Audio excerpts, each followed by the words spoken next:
Hi, my name is William Ziada, and I'm a New York City-based director and creator of theater, television, and film, and I'm also a proud FENIX Global Artist Ambassador. Today, I am thrilled to be speaking with a friend of mine, the acclaimed singer-actress, DANI Apple. For more on DANI, you can read more about her right below this video, but in the meantime, take a sneak peek at the amazing talent of DANI Apple.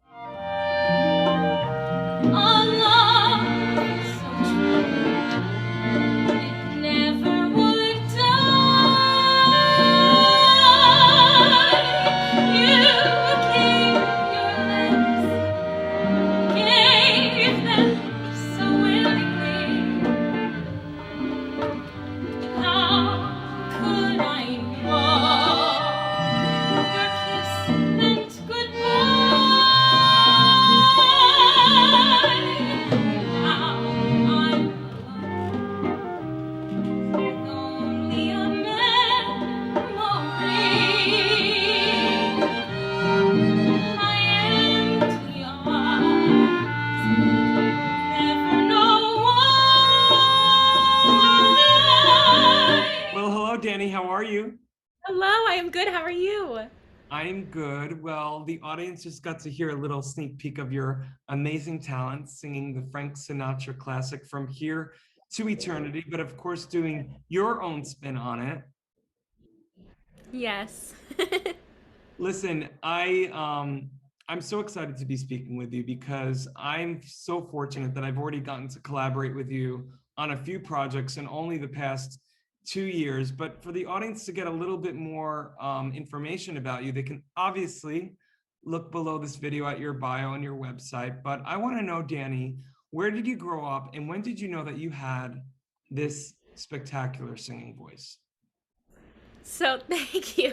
I grew up in Cleveland, Ohio, and I was always like one of those kids who was singing on the fireplace and holding a hairbrush as a microphone and just always singing all the time. So, I think when I was 4 or something, like very, very young, like just learning how to speak words, but also singing first, my mom just like signed me up for a theater class. And the music director of the theater class for preschoolers said, there's a regional production of Sound of Music happening. She should go in for Gretel. They need a little girl, and they're very few and far between, or. So I actually went in for that and got that, and so that was my first big thing. And then the rest is history. One show leads to the next forever, I and love it never that. stopped since age 5.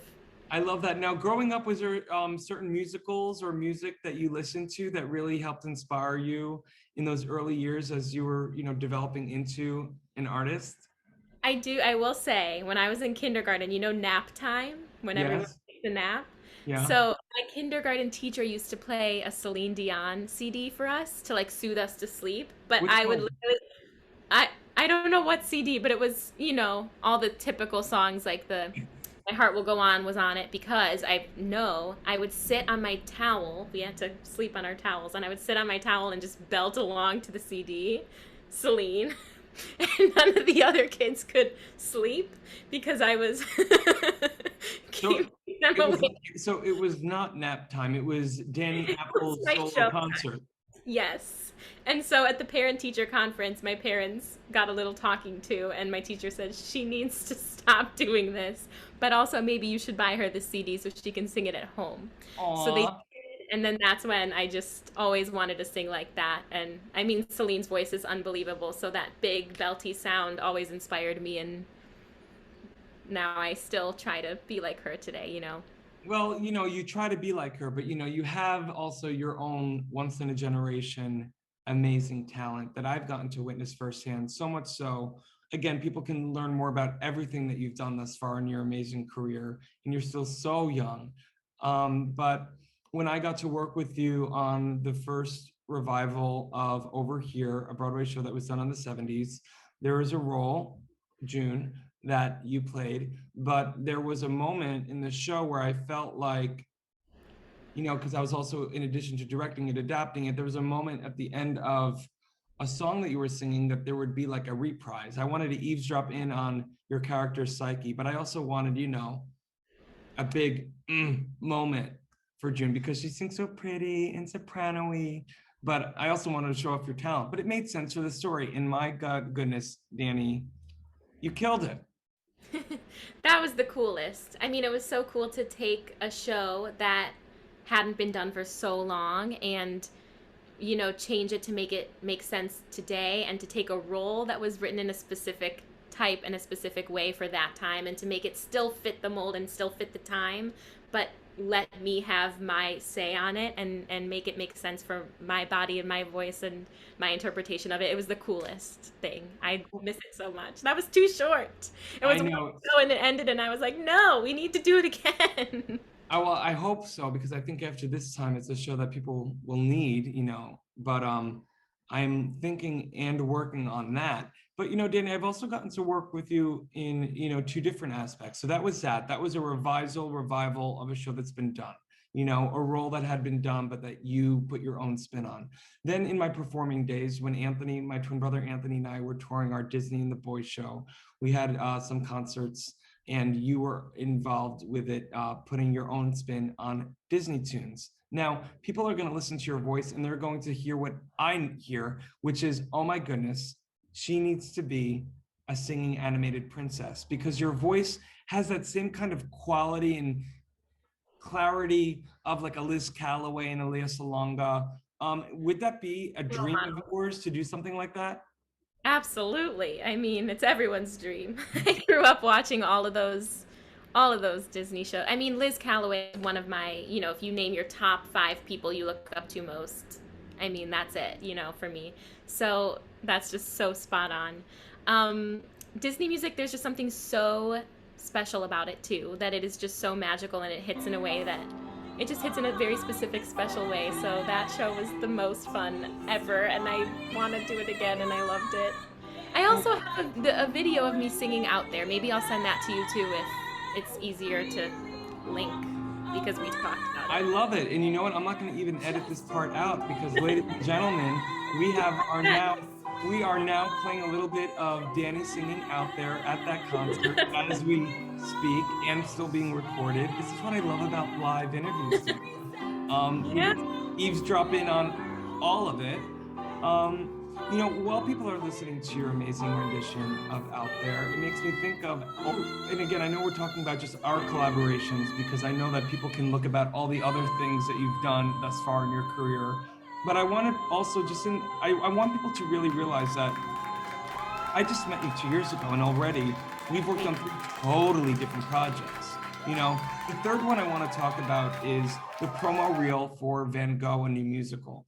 And for me, the promo was a film assignment. It was a film assignment that I wanted to have as an emotional takeaway of the show. Rachel Bertone, my co-creator and the choreographer, and I wanted to cast someone as Joe Van Gogh, who is the eyes and heart of our Van Gogh piece.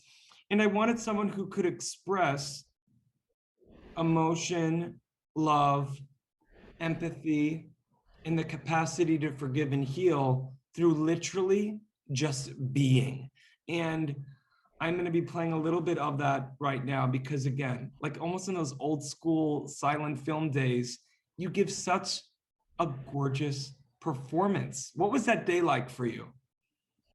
Honestly, the highlight of the day was watching the 2 boys dance, because they're unbelievable. I mean, I just was so lucky to be there. I was like, I'm here to just, help spread your joy and your talent. I mean, that's the whole point of what Joe did, and why what she did was remarkable, because she said, your paintings are amazing. I want you to live on. I want the paintings to live on. I want my husband to live on through you. And so she, started the whole empire to help them live on. So I felt like, in a way, I was feeling that way that whole day, because I was just watching their beautiful dancing and being a part of it, and it just felt so cool that I could like help tell a story that they were creating. It was, Absolutely. Yeah. And because we it's told really, through her eyes, so I got to watch it all unfold, and it was very cool. Oh, the best day ever. I know, and that was still, in the midst of the pandemic, but of course we were very COVID safe. We spotted a place in Central Park where we were able to kind of almost have our own little COVID safe bubble. And In looking ahead, Danny, I think about, you coming on board as an artist who's, going to be a part of the Phoenix app. And I think about the connections with, potential collaborators and artists across the country and around the world. I love your spirit. You're game. You're just always game. I've been in a rehearsal room with you and you're like, sure, let's try it. And I think about you joining Phoenix too, right? Because it's a groundbreaking idea. What? Attention toward the artists? That's new.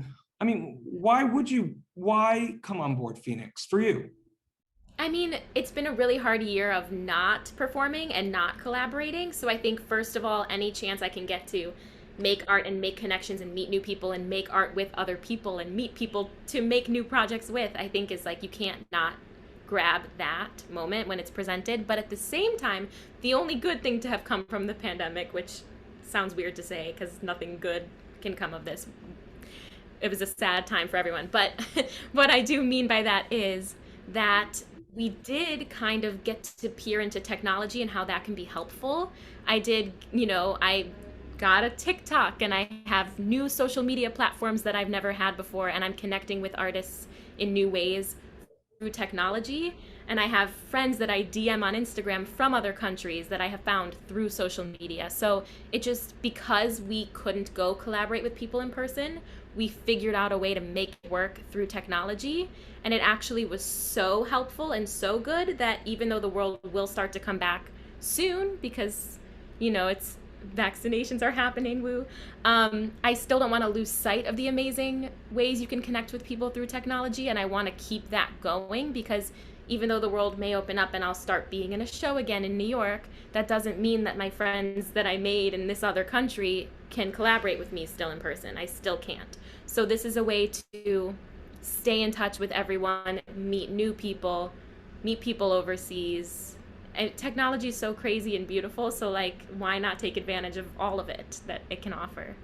Absolutely. And you bring up such a good point too. I feel like during this time, more than ever, we were forced to almost look for the good in social media. Obviously there's a lot of negativity out there on social media platforms, but when I think about the way that you have viewed the platforms that already are out there and looking for the good, I think about Phoenix and kind of like the good that they want to put out in the world. It's a safe forum of like-minded people that just want to put good out there. And any Danny Apple that's put out into the world is an amazing thing. I have firsthand been able to witness your incredible heart and spirit and talent in a rehearsal room, but as my friend as well.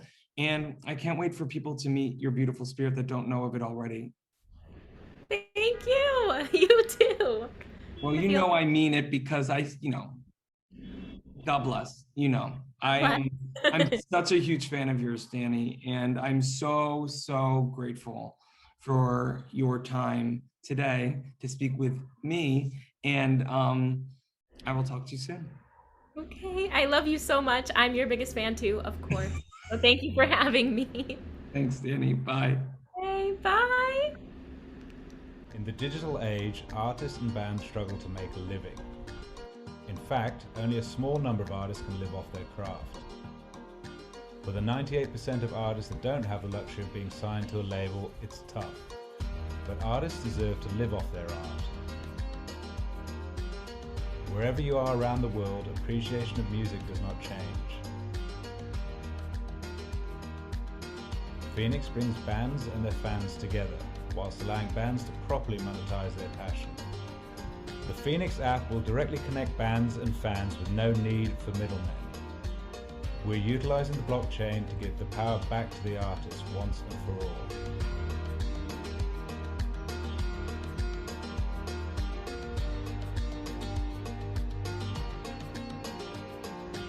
Join Phoenix, join the change.